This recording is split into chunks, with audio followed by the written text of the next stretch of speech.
¿Cuáles son las cualidades de un verdadero hombre?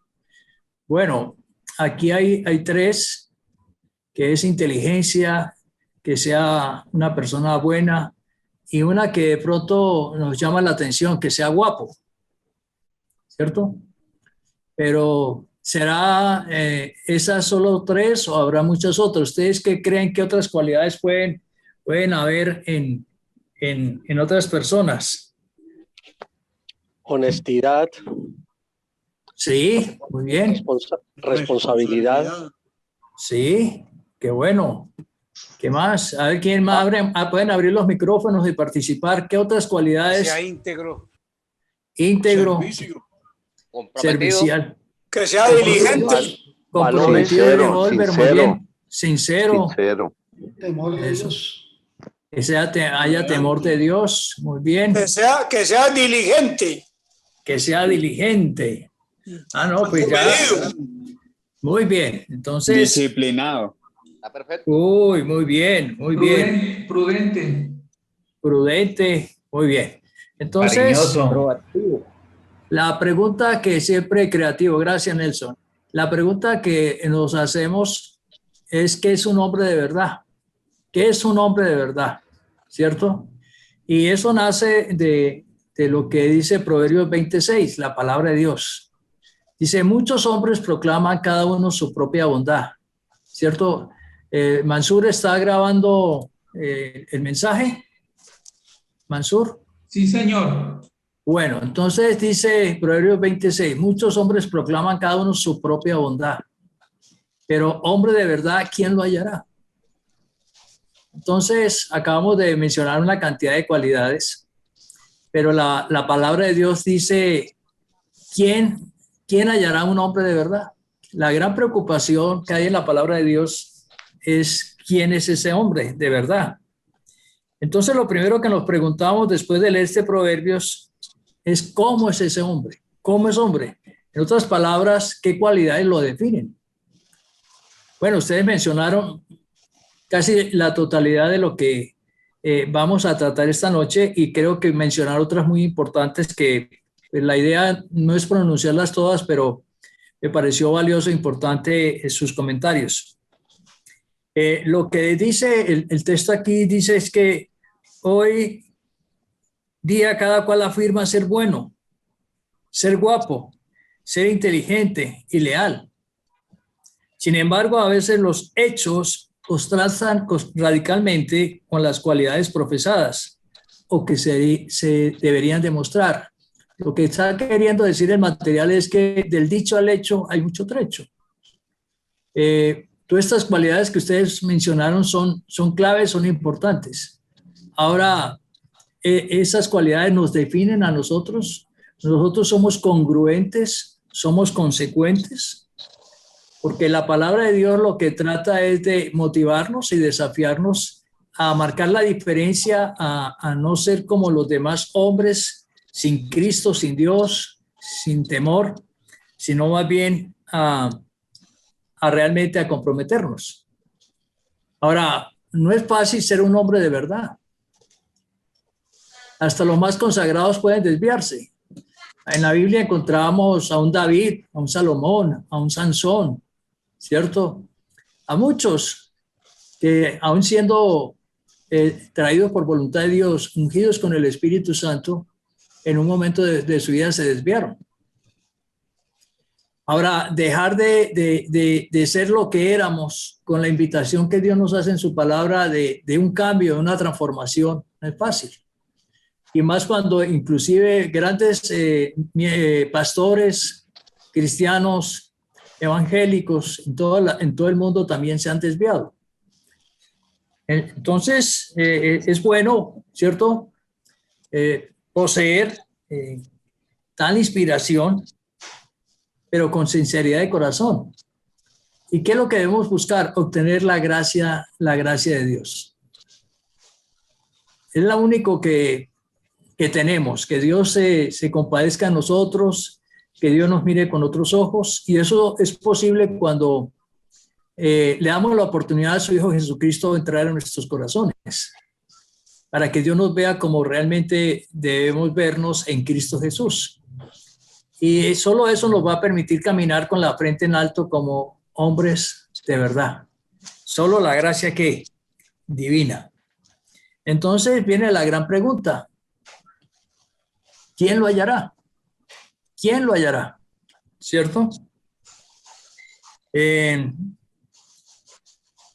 relativamente fácil encontrar hombres que tengan una reputación a sus propios ojos, pero que por el contrario es bastante difícil encontrar a alguien que sea verdaderamente confiable.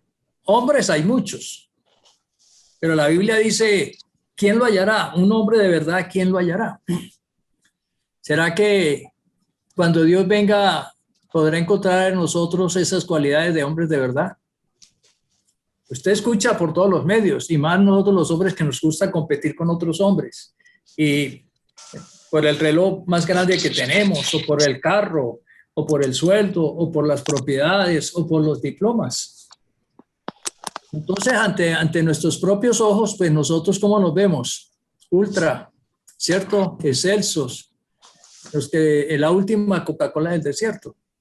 Pero, ¿qué tanto realmente encontrar hombres qué tan difícil es encontrar hombres confiables? Entonces, ¿cuáles cualidades debemos tener en cuenta para ser hombres de verdad? Entonces, el ejercicio que esta noche tenemos es esto. Y yo les pregunto a alguno que quiera contestar, ¿qué entiende usted por integridad? Porque yo puedo dar la definición muy sencilla o muy complicada, pero sencillamente, ¿qué es un hombre íntegro? ¿Quién me dice esta cualidad de hombre? ¿Cómo la entiende usted o qué entiende por integridad? A ver, veo que muchos están abriendo sus micrófonos ahí.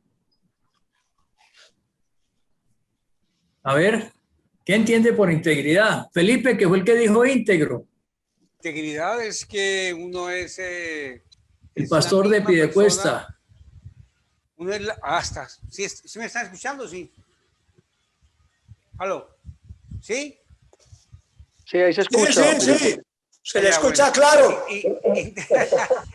Integridad es una persona que es la misma en público y en privado. Y cuando hablamos de privado, hablamos de Dios. Muy bien. Eso es clave y es importante lo que dice Felipe, ¿cierto?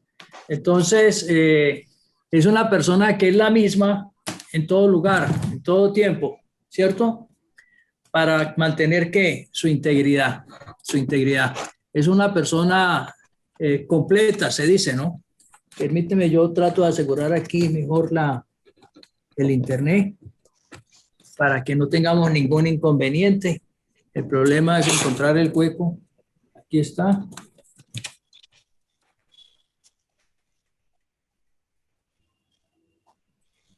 Muy bien. Entonces, el material es el logro personal de lo que una persona dice, lo que piensa y lo que hace sea una misma cosa constantemente. Como dice Felipe, que en lo público y en lo privado sea de un mismo carácter, porque hay personas que aparentan una cosa, pero en el fondo son otra cosa. Una cosa es en lo público y otra en lo privado. Ahora, debemos ser íntegros porque Dios nos ve, ¿cierto? En todas partes. Dios lo ve todo, lo sabe todo. Entonces debemos ser ¿qué? Íntegros.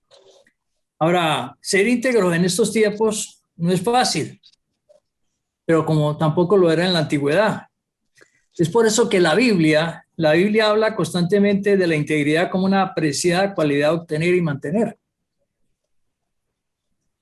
Solo los hombres realmente íntegros pueden influenciar poderosamente el mundo. No hay cosa más triste de muchos líderes que aparentemente aparentaron algo, pero luego se desmoronaron, se vinieron abajo. Y estamos ustedes y yo, como hombres de Dios, a colocar nuestro granito de arena para que este mundo sea mejor. El Salmo 37 dice la palabra: considera al íntegro y mira al justo, porque hay un final dichoso para el hombre de paz. Entonces, la integridad tiene otras palabras que lo acompañan. La rectitud, ¿cierto? Que es muy importante. La justicia, ser un hombre justo, ¿cierto? Y en eso pues tenemos que trabajar. Y yo sé que en todo este tiempo el Espíritu Santo ha estado trabajando en mi vida desde que hace 35 años lo conocí y hoy actualmente sigue trabajando. Esta es una cualidad sumamente que escasa, pero que nosotros tenemos que cultivar. Otra cualidad es la humildad. Y yo quisiera escucharle a ustedes qué entienden por una persona humilde. ¿Qué es una persona humilde? ¿Qué considera usted una persona humilde?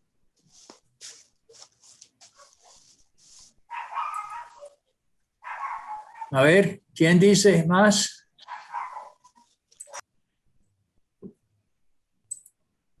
¿Cómo, Ruencho? Abra el micrófono, Ruencho, por favor. Para mí es una persona que, aunque tenga muchos logros en todas las áreas de su vida, en la parte personal, en la parte económica, en todo tipo de logro que tenga, siempre se conserva con una tranquilidad, con una paz que la avisora ante todo el mundo, no se hace ínfulas de nada, su sencillez lo caracteriza. Eso para mí es una persona que es muy humilde. Sea un hombre, entre más logros tenga, más humilde debe ser. Y eso lo hace realmente grande para mí. Yo creo que algo que nos ayuda de pronto inclusive a entender la humildad es lo opuesto a la humildad. ¿Qué es lo opuesto a la humildad? La sencillez. No, lo opuesto. A lo opuesto. Lo opuesto es la arrogancia, el orgullo, la altivez, la ¿cierto? vanidad. La vanidad, la autosuficiencia. La prepotencia. ¿Cierto? Perfecto. Entonces, sabemos que algo que alimentó a Satanás para rebelarse contra Dios fue que el orgullo, el querer ser igual a Dios. Y por eso ese es una enfermedad, un virus que ataca mucho al ser humano. Todos queremos figurar de alguna manera, todos queremos ser destacados, aplaudidos, queremos ser famosos y muchos miramos con altivez a los demás. Entonces, el mayor ejemplo de humildad lo tenemos en Cristo Jesús. Podríamos decir entonces que la humildad es una virtud moral contraria a la soberbia que posee el ser humano en reconocer sus habilidades, sus cualidades, capacidades y debilidades. La palabra nos invita a tener un sano y un buen concepto de nosotros mismos. ¿Sí? Entonces, es muy importante poder reconocer nuestras habilidades, cualidades y capacidades o fortalezas, pero también nuestras debilidades. Y algo que me ha enseñado a mí a ser humilde es reconocer que quién soy, lo que he estudiado, lo que sé, lo que tengo, me lo ha dado Dios. El pretender decir que esto lo he logrado por mis propios esfuerzos humanos, pues realmente alimenta el orgullo, ¿sí? Y muchos suben como palmeras, pero caen como cocos, ¿cierto? Eso es lo que nos dice. Entonces, la humildad permite a la persona ser digna de confianza. Debemos ser flexibles y adaptables. En la medida en que uno se vuelve humilde, adquiere la honra y la aceptación delante de los demás, como algo natural. La Biblia habla de esta gran virtud como algo indispensable para obtener el favor de Dios. Dios dice que allí en el Salmo 138, versículo 6, en la Nueva Versión Internacional dice, el Señor es excelso, pero toma en cuenta a los humildes y mira de lejos a los orgullosos. La pregunta es ¿por qué Dios mira de lejos a los orgullosos? Porque los orgullosos en sí mismos se creen Dios. ¿Sí? Que es lo opuesto, o sea, alimenta aquello que en el jardín del Edén hizo el enemigo con nuestros primeros padres. Entonces tenemos que cuidarnos de de eso que hay allí. Me encanta esta gráfica que dice que la humildad es el reflejo de la grandeza de tu corazón y la riqueza de tus sentimientos. Algo que Rubén Darío decía muy bien era que la humildad se conoce en aquellos que en la medida que van avanzando en la vida, van progresando, van teniendo conocimiento, éxitos, prosperidad, siguen siendo humildes, sencillos. Pero muchas veces nos hemos encontrado con personas que no son humildes. Y yo tengo una frase acuñada hace muchos años. Hay gente que es humildemente orgullosa y otros que orgullosamente son humildes. Y esa frase acuñada es una contradicción, porque el humilde nunca podrá ser humilde del orgullo porque no hay forma, y el orgulloso tampoco. Ya ser orgulloso de ser humilde contradice la humildad, ¿cierto? Entonces, pastor, repítame esa frase que me pareció extraordinaria. Claro, con mucho gusto. ¿Cierto? Hay gente que dice que humildemente son orgullosos y hay otros que dicen que son orgullosamente humildes. Sí. Entonces, eso no es así. Muy bien. Hay otra virtud o cualidad que ustedes mencionaron y es la diligencia. No recuerdo quién mencionó la diligencia. Me recuerda quién fue, no sé si fue Oscar, fue Rubén Darío Patiño, la diligencia. Rubén Darío, ¿qué entiende usted por diligencia? Recuerde que todos pueden participar, ¿no? Sin miedo, podamos participar un tiempo bien especial. Ser diligente va de la mano con el ser acomedido. Aquella persona que, por ejemplo, en su lugar de trabajo pasa por encima de un papel, hay muchos y no lo recogen, están esperando a que les manden a hacer todo lo que hay que hacer, sino es aquel que va adelantado un paso de los demás, que todo lo hace con diligente, que a todos se apresura a hacerlo, diligente, es acucioso, es una persona que es una persona muy, o sea, para mí es una belleza de persona, hay un gran empleado, es una persona que es así diligente, que no hay que mandarlo, que siempre va adelante. La palabra de Dios habla de solícito, ¿cierto? Solícito, sí, lo mismo. Pero a ver, escuchemos qué otros, el comentario, la participación de otros hombres en esta noche. Sí, la del sería como el moderno proactivo, ser diligente, o no. Ser proactivo, bueno, es un poquito diferente. Sí, yo creo que hay una pequeña y gran diferencia y la podemos aclarar cuando definamos la diligencia. Sí. ¿Quién más, por favor? ¿Quién levanta la mano allí? Diligente, buenas noches. Perdón. Sí, buenas noches, Humberto. Que diligente es una persona que sea eficiente y eficaz. Muy bien. Los dos, o sea, tiempo y recursos, o tiempo para hacer en tiempo y con buen recurso, o sea, sí utiliza el tiempo y hace bien las cosas. Bueno, Humberto apunta muy bien a lo que se define por diligencia. Vamos a dar la definición, ¿cierto? La definición de diligencia dice que es el esmero y el cuidado en ejecutar algo, una prontitud de hacerlo con gran agilidad, tanto interior como exterior.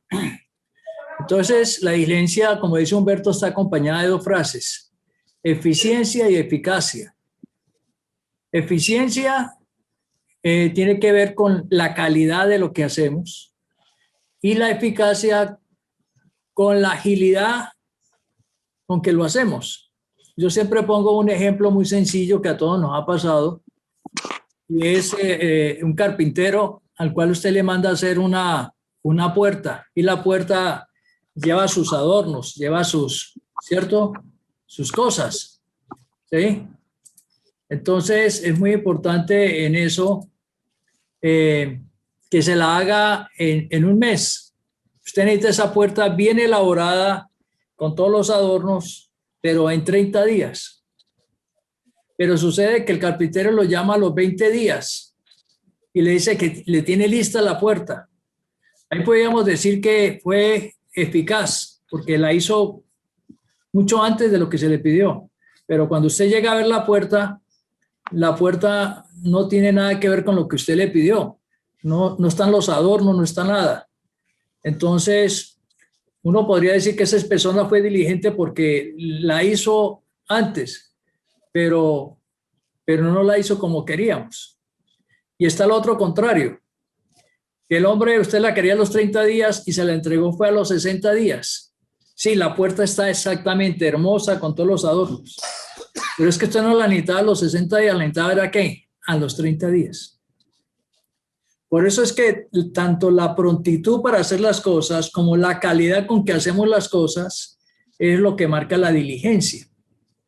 Sí, por eso solícitos, acuciosos, ciertos dispuestos, pero aquí hablan de dos cosas, una actitud interna y una labor externa.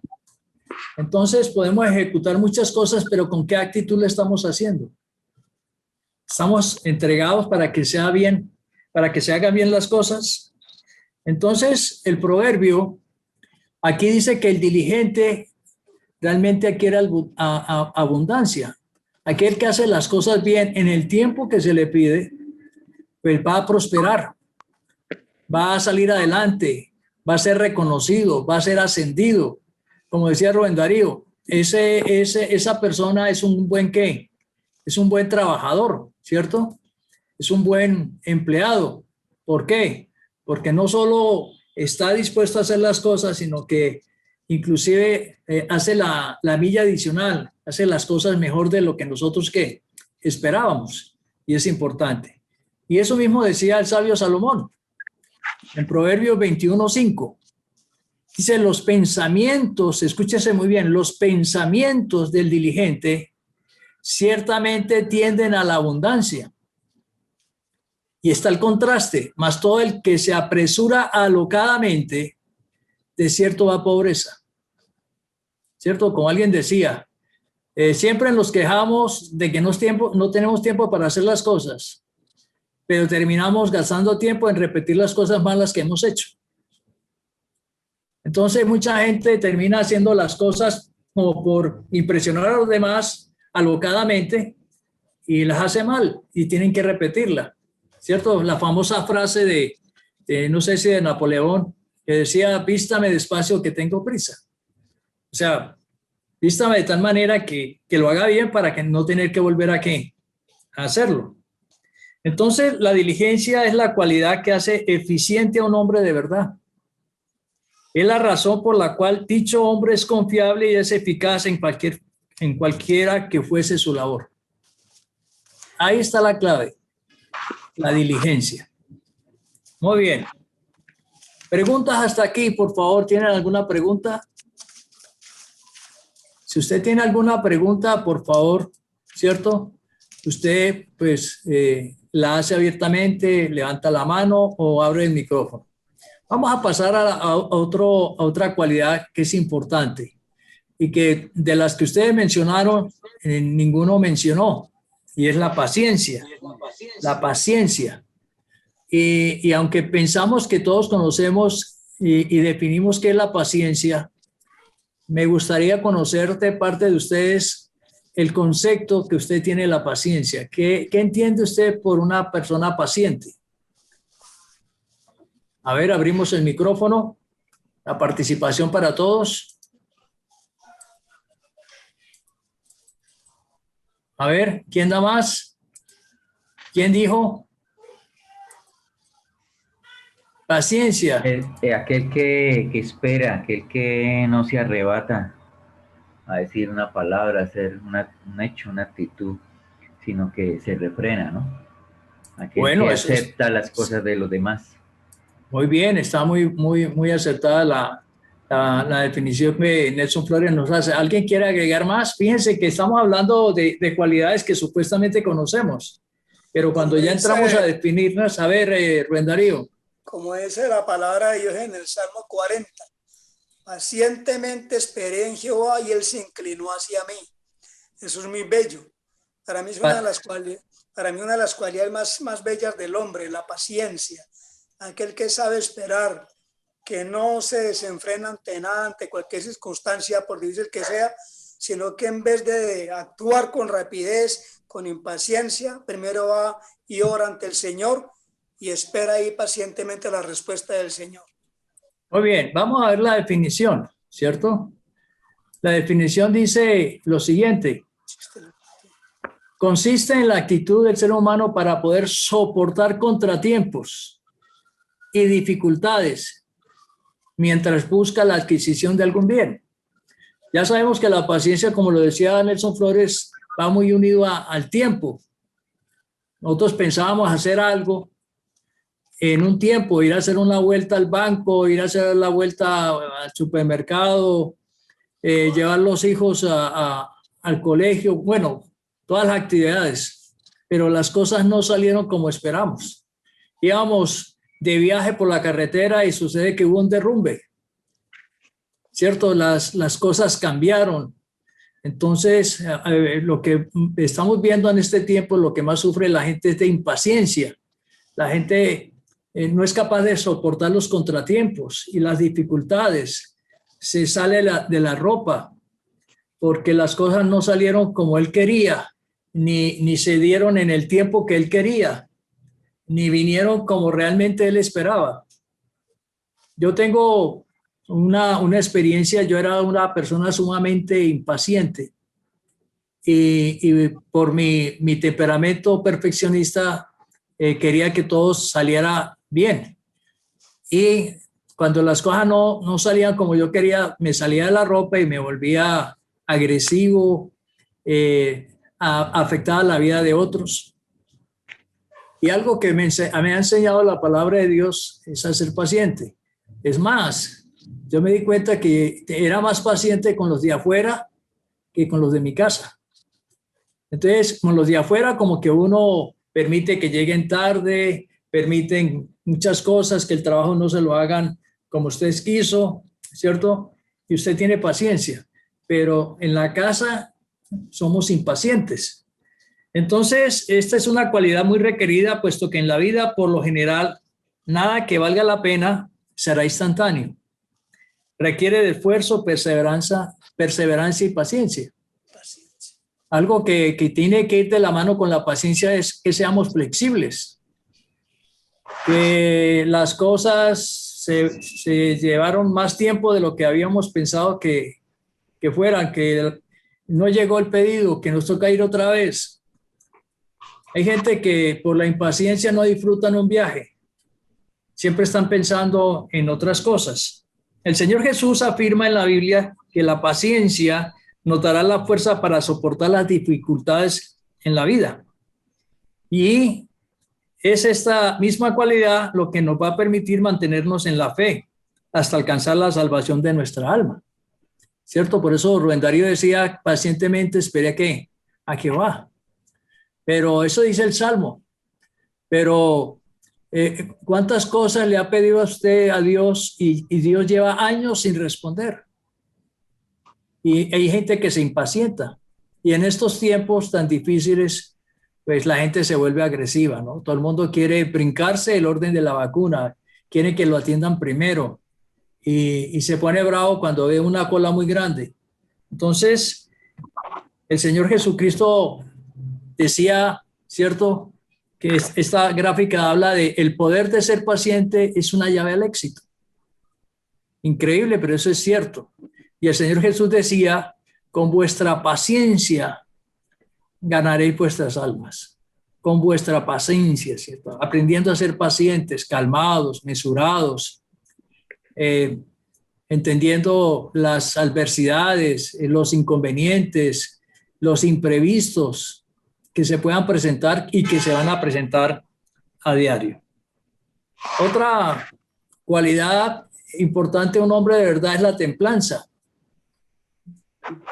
Y como en todas, también les invito a que me ayuden a definir qué es la templanza, por favor.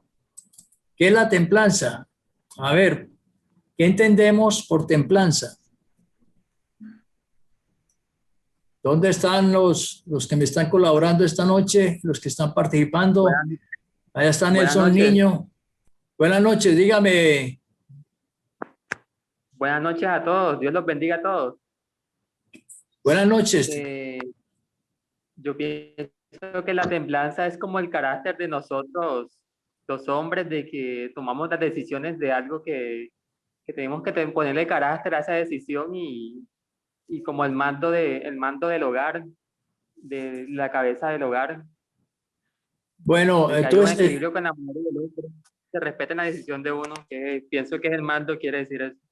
Bueno, es muy parecido. Estás hablando de una persona templada, ¿cierto? Sí. Firme a la templanza que menciona Felipe y Fabio. Fabio tiene abierto el micrófono. Fabio Cárdenas, ¿qué entiende usted por templanza?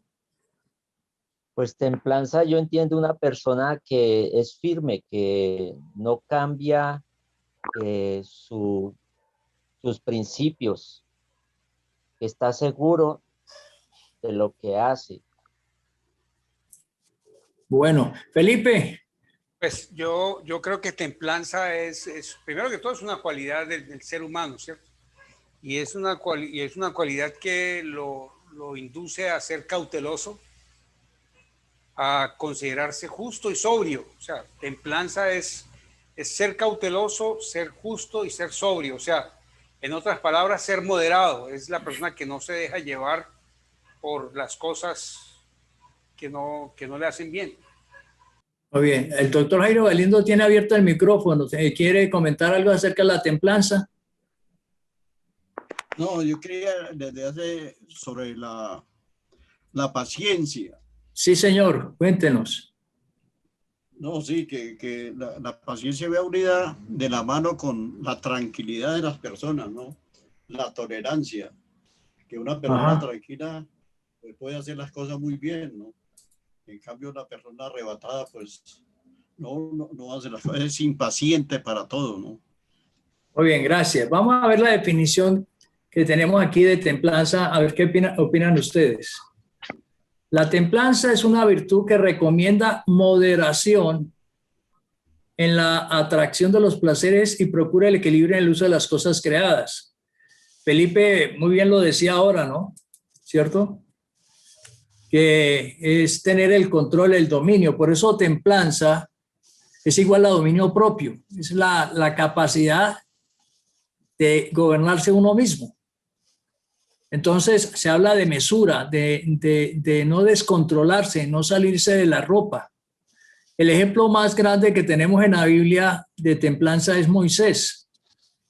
Moisés, cuando estaba con los egipcios una vez para solucionar el problema, se salió de la ropa y mató a un egipcio.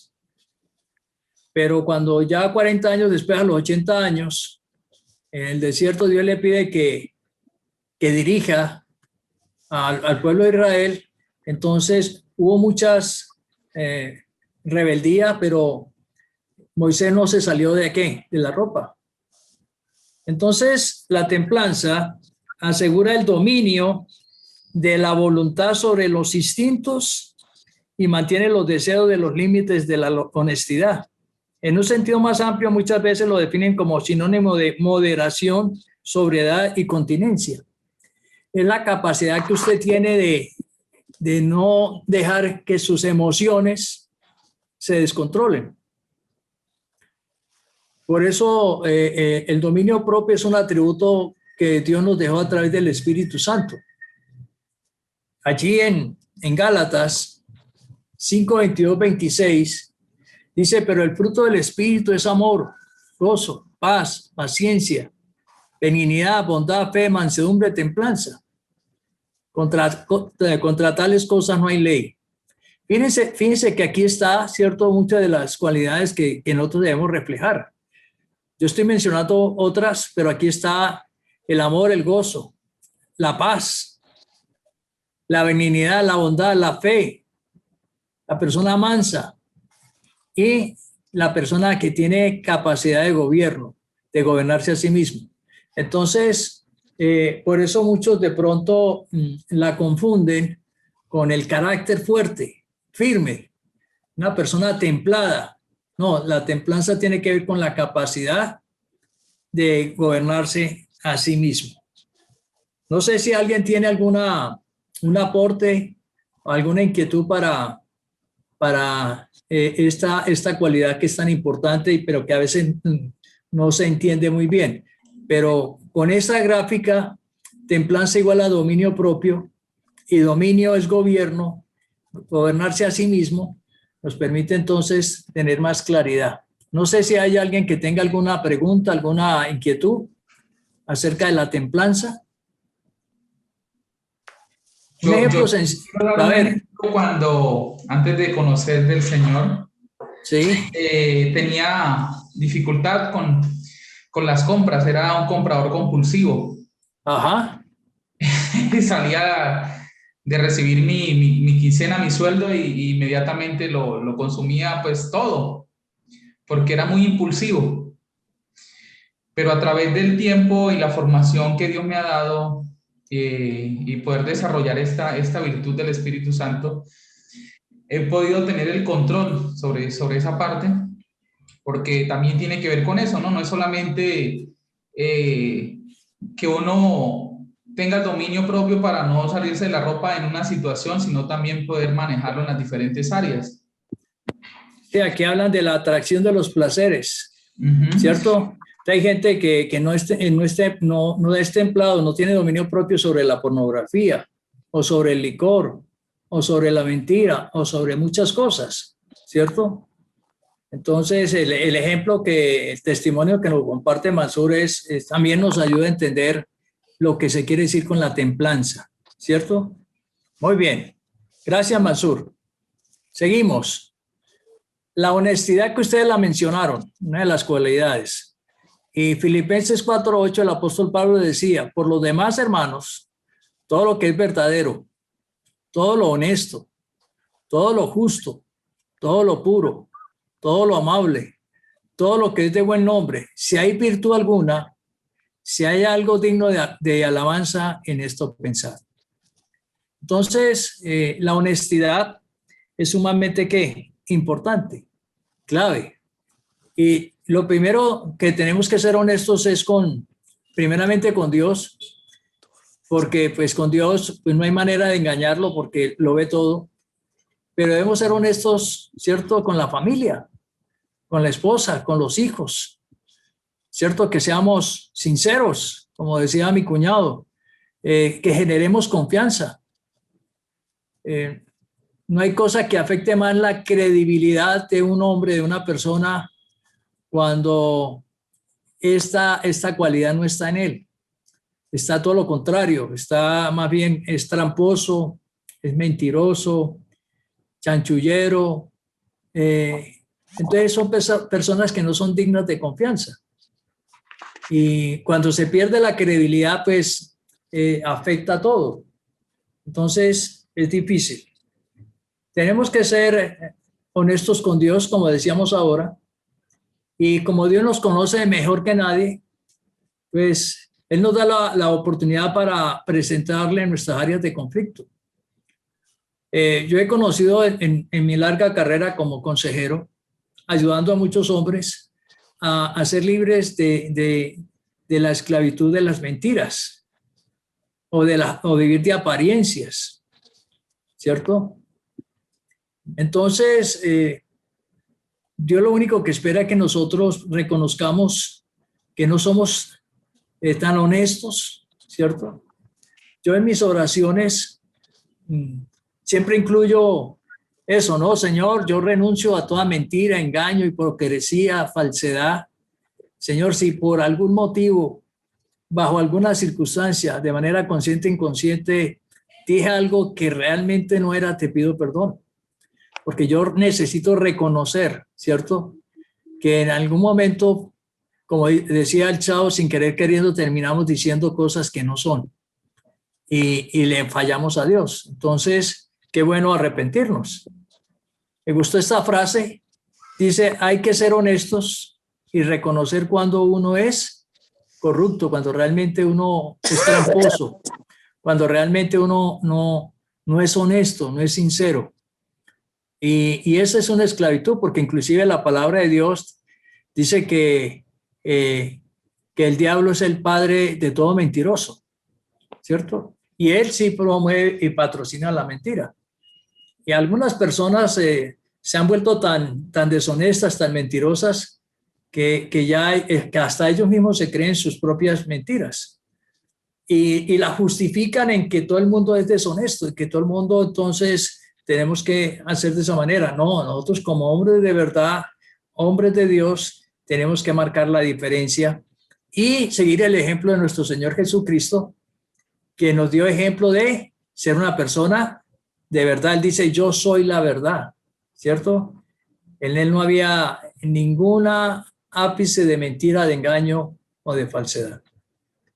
Muy bien, vamos a pasar a otra, esta que nadie la mencionó y que me gusta esta frase: nunca dejas de aprender porque la vida nunca deja de enseñarte.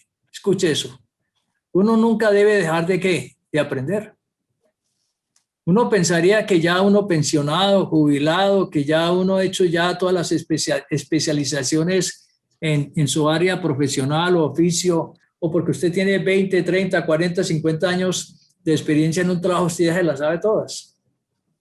Estamos en un mundo cambiante, estamos en un mundo que necesariamente, inclusive esta pandemia nos ha obligado a aprender tecnología, manejo del celular, manejo de las redes sociales.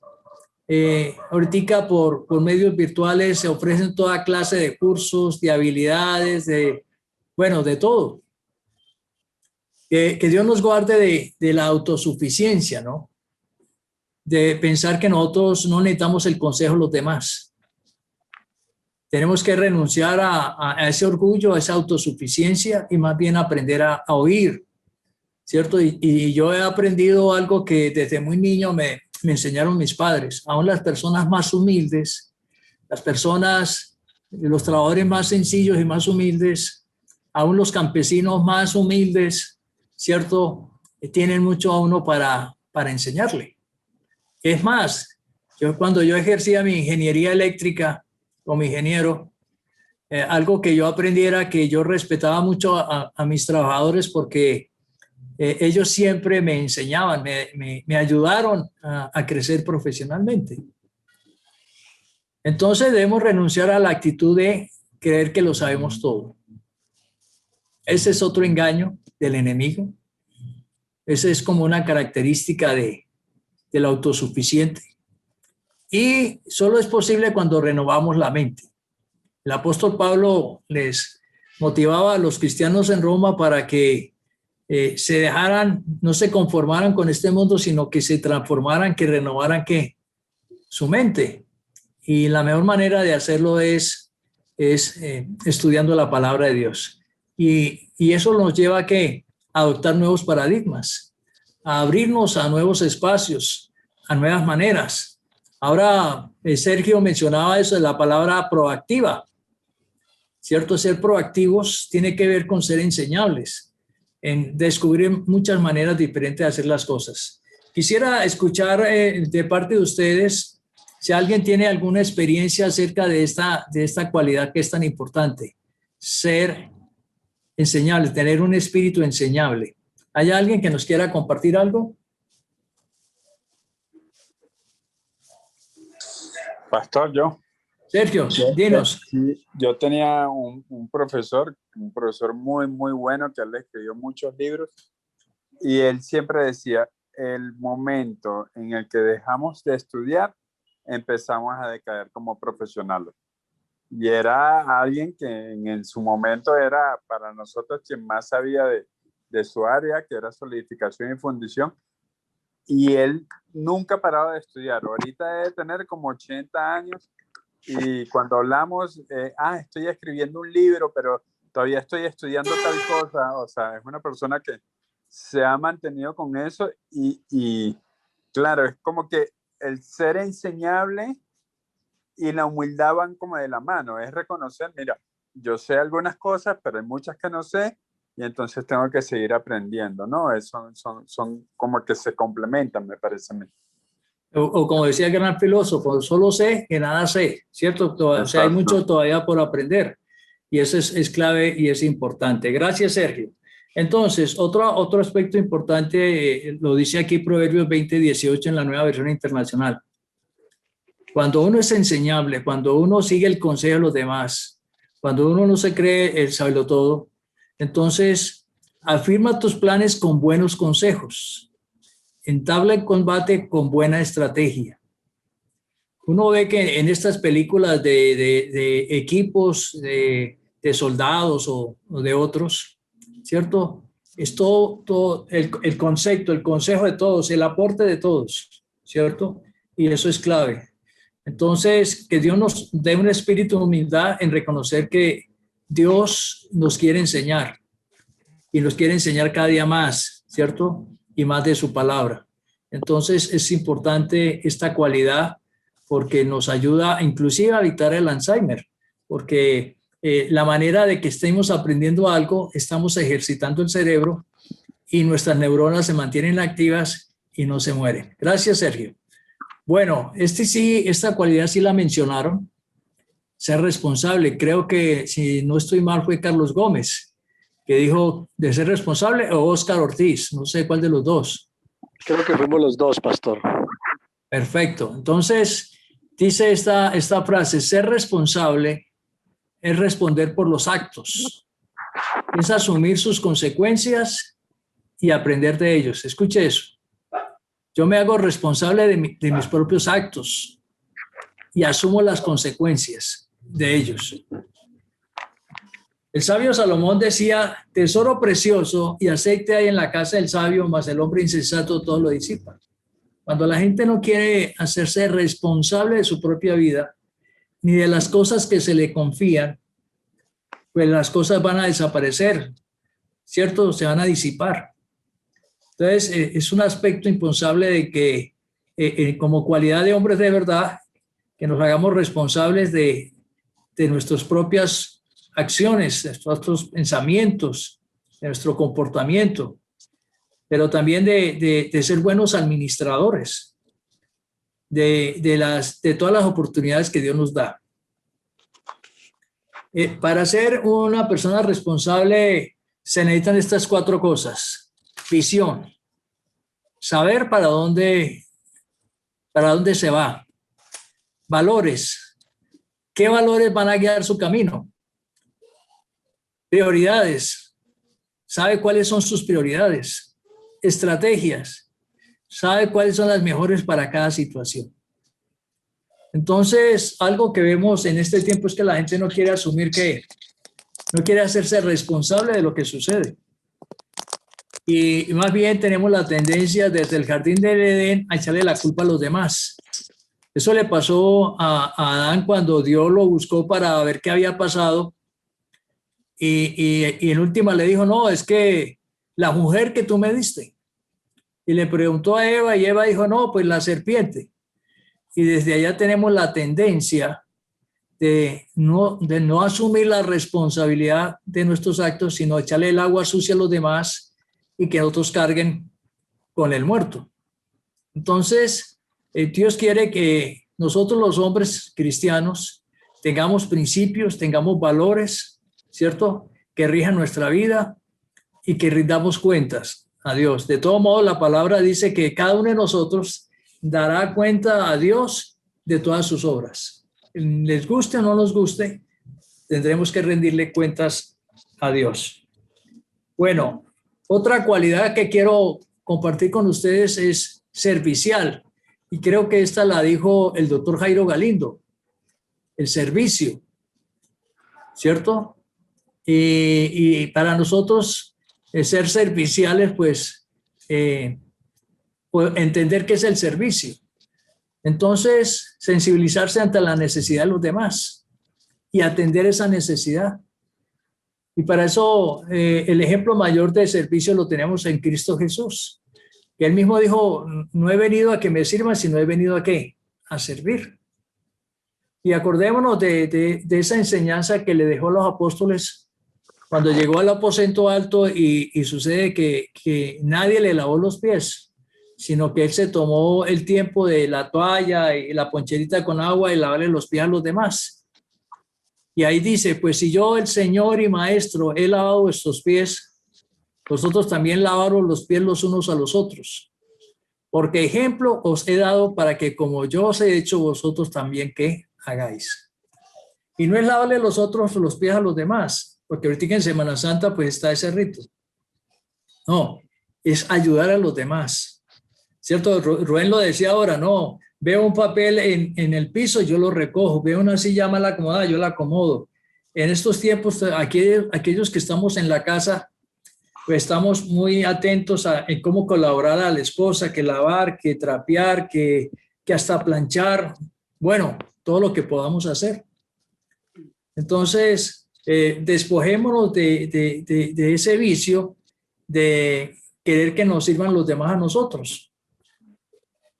Y necesitamos entonces ejercitarnos en esta cualidad. Y como decía el Señor Jesucristo, el mayor es el que sirve. Y para eso tenemos que tener claro cuál es el propósito de nuestra vida, porque Jesús dijo, yo he venido a servir. Y si nosotros somos imitadores de Cristo, somos llamados también a servir a los demás. Entonces, asumamos la responsabilidad en el servicio que nos corresponde. Ser de ayuda, ser de alivio. Y no estoy hablando solo en la casa, no solo en la iglesia, no solo en el trabajo, sino también en nuestro país, ¿cierto? Donde realmente se requiere nuestra colaboración. Esta frase dice, ser servicial es ayudar a los demás y querer el bien para todos. Escucha eso. Es querer ayudar a los demás, es querer el bien para todos. Entonces, yo siempre he dicho que una credencial que debe caracterizarnos a nosotros los cristianos es el servicio. Ahora, esta cualidad que no se mencionó por ningún lado, es una cualidad sumamente importante, ser valiente. Y para que entendamos lo que significa ser valiente, pues leamos Josué 1:6. El mismo Dios le dijo a Josué, al sucesor de Moisés, esfuérzate y sé valiente, porque tú repartirás a este pueblo por heredad la tierra de la cual juró sus padres que lo daría a ellos. Y quiero citar este pasaje porque imagínense al sucesor de Moisés le tocaba no solo conquistar la tierra prometida, sino repartirla. Y por la historia sabemos que eso le llevó muchos años porque tuvo que sacar de esa tierra a más de 30 reyes que gobernaban ahí. Entonces, por un lado, esfuérzate y sé valiente en hacer aquello que tú tienes que hacer. Asumir, ¿cierto? El trabajo que te toca que hacer en las circunstancias que nos toque que hacer. Entonces, por un lado, y más adelante sabemos que Dios le dio las instrucciones para hacerlo, para ser valiente, y es ser hacedores de la palabra de Dios. Meditar de día y de noche en la palabra de Dios. Entonces, para ser valiente necesitamos que concentrarnos. ¿Concentrarnos en qué? En lo que nos toca que hacer. Tener bien claro, ¿cierto? Eso que tenemos que hacer. Tener un norte definido. Perseverar. Y en esto de perseverancia, tener esa capacidad de ejecutar y ser tenaces, la tenacidad para hacerlo. Yo me imagino, ¿cierto? Cuando Dios llama a Moisés y le dice que tiene que sacar al pueblo de Israel de la esclavitud de Egipto. Y sabemos que en primera instancia Moisés saca una cantidad de ¿qué? De disculpas. Hasta que Dios lo confrontó y le dijo, tienes que ir. Entonces esta frase dice, solo las personas que se esfuerzan pueden alcanzar sus sueños. Solo las personas que se esfuerzan pueden alcanzar sus sueños. Y yo veo que cuando entrevistan a alguien que logró alcanzar su sueño en cualquier área de la vida, siempre la palabra es perseveren para que puedan alcanzar sus sueños. ¿Cierto? Mucha gente empezó con muy pocos recursos, en unas condiciones sumamente, pero perseveraron, insistieron, estaban concentrados en lo que querían, se sobrepusieron a todas las adversidades, lucharon aún contra lo imposible y lo lograron. Y otro aspecto importante que lo vemos en Josué fue que la importancia de obedecer a Dios, de seguir las instrucciones de Dios, de ponerlas por obra y confiar en Dios. Esa es la clave. La clave para conquistar la tierra prometida no fue una estrategia militar. No fue las armas que tenía el ejército de Israel porque acaban de sacar de Egipto y lo único que tenía era machetes y asadones, no tenían ni carros, ni lanzas, ni nada de esas cosas. Pero Josué entendió que la clave era que obedecer a Dios. Y esto se ve cuando le dan 7 vueltas a Jericó, una ciudad sumamente amurallada, con unas murallas anchas de 7 metros, inclinadas, que no era posible, y ellos lo único que hicieron fue seguir las instrucciones de Dios, obedecieron, estuvieron alabando y cantando, glorificando, y el último día gritaron y pudieron conquistar a Jericó. Otra cualidad importante que ustedes la mencionaron es comprometido. Y si yo siempre cito a Josué 24:15, porque fue un momento decisivo en la vida del pueblo de Israel. Ya Josué estaba bastante de edad, tenía quizás más de 100 años, y estaba viendo que las nuevas generaciones no querían obedecer a Dios. Entonces llegó un momento en que confrontó al pueblo y le dijo: y si mal os parece servir a Jehová, escogeos hoy a quién sirváis, si a los dioses a quienes sirvieron vuestros padres cuando estuvieron al otro lado del río, o a los dioses de los amorreos, en cuya tierra habitáis. Pero me gusta esta última parte: pero yo y mi casa serviremos a Jehová. Ahí está el compromiso. Independiente de los años, independiente de la edad, independiente de las circunstancias, Josué estaba comprometido con Dios. En 1990, en una tarjeta de Navidad, yo escribí este pasaje: pero yo y mi casa serviremos a Jehová. Es algo que me ha acompañado toda la vida. Es un compromiso, es un deber, es un juramento, es un pacto. ¿Sí? Y en este tiempo la palabra que hace mucha falta en muchas partes es la palabra compromiso. La gente no se quiere comprometer ni con su esposa, ni con su trabajo, ni con sus hijos. No quiere comprometerse con nadie. La gente quiere vivir la vida como él quiere. Pero solo los hombres de verdad son aquellos que asumen el compromiso con entereza. Desde el momento en que le dijeron sí a una mujer, también le estaban diciendo no a las otras mujeres. Entonces es muy importante que recuperemos esto. Y el primer compromiso entonces tiene que ser con Dios. Un compromiso con la familia y con el país. Porque somos muy dados a hablar mal de nuestro país, pero tampoco no hacemos nada por nuestro país. La famosa frase de Kennedy: no me pregunten qué hace el gobierno por ustedes, pregúntense ustedes qué están haciendo por el país, por el gobierno. Lo otro es identificación de una causa. Y nosotros los cristianos estamos comprometidos con la causa que Jesús nos dejó, la tarea, la gran comisión que está en Mateo 28, 18 al 20, de ir por el mundo a contarles a las demás personas la obra de amor que Dios está haciendo en nuestras vidas y cómo nos ha cambiado para bien. Entonces estamos comprometidos como Senfol, como iglesia, en esa tarea y seguimos firmes en eso. Y lo otro, para poder hacer la tarea, en Mateo 16, 25, 26, Jesús dice que tenemos que negarnos a nosotros mismos. Aquel que quiere ganar su vida la va a perder y aquel que decide perder la vida la va a ganar. Entonces, Jesús muchas veces confrontó a muchas personas para que lo siguieran, pero la gente asumió otras cosas. Entonces, esta es una cualidad sumamente importante, ser comprometidos. Dice esta frase: el carácter nos saca de la cama. El compromiso nos mueve a la acción y la disciplina nos permite continuar. Entonces, esa otra cualidad que Sergio mencionaba ahora, la disciplina, está aquí. ¿cierto?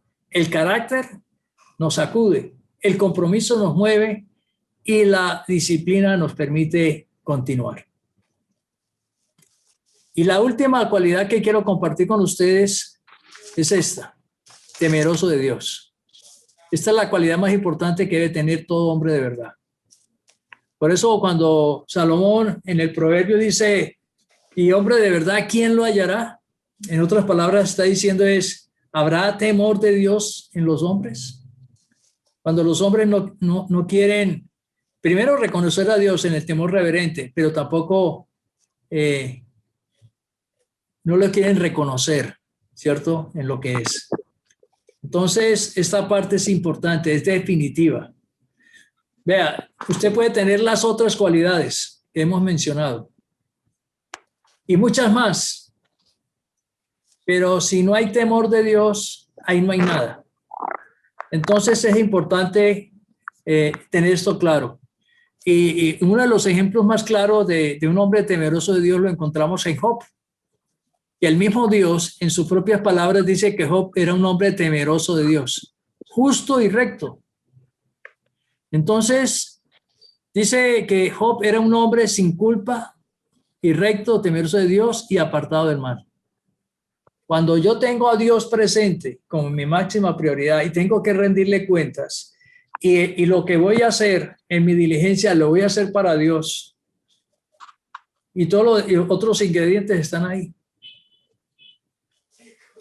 El sabio Salomón decía, el temor de Jehová es enseñanza de sabiduría y a la honra precede ¿qué?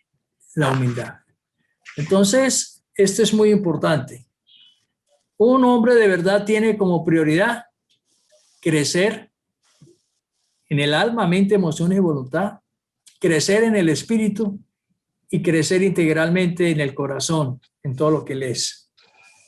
Y lo único que hace posible todo esto que hemos hablado esta noche es a través de Jesucristo. Un hombre de verdad es uno que quiere imitar a Jesucristo ¿qué? En todo. Todas estas cualidades de hombres de verdad las tenía nuestro Señor. Y Él es el modelo y ejemplo a seguir. Entonces ya como conclusión, ¿qué podemos decir? Un hombre de verdad no es aquel que llega más alto, ni el que tiene más dinero, casa o auto, ni que vive rodeado de muchas mujeres, ni mucho menos es el más guapo. En este momento muchos le apuntan a eso. Un hombre de verdad es un ser humano transparente. No se refugia en cortinas de humo. Abre su corazón sin rechazar la realidad. Admira a una mujer por sus cimientos morales y grandeza interior. Un hombre de verdad camina de frente sin bajar la mirada. No miente, aunque a veces pierda por decir la verdad. Sabe llorar su dolor sin escapar de él. Un hombre de verdad no es aquel que jamás se equivoca. Es aquel que cae, que tiene la suficiente fortaleza para levantarse y seguir luchando. Yo les invito, hombres de verdad, a que cultivando estas cualidades y las otras que ustedes mencionaron y las que el Espíritu Santo quiera enseñarnos, podemos cada día, ¿cierto?, agradar a Dios. Primeramente, agradar a Dios. Y si agradamos a Dios, seguramente entonces tenemos como que agradar a los demás.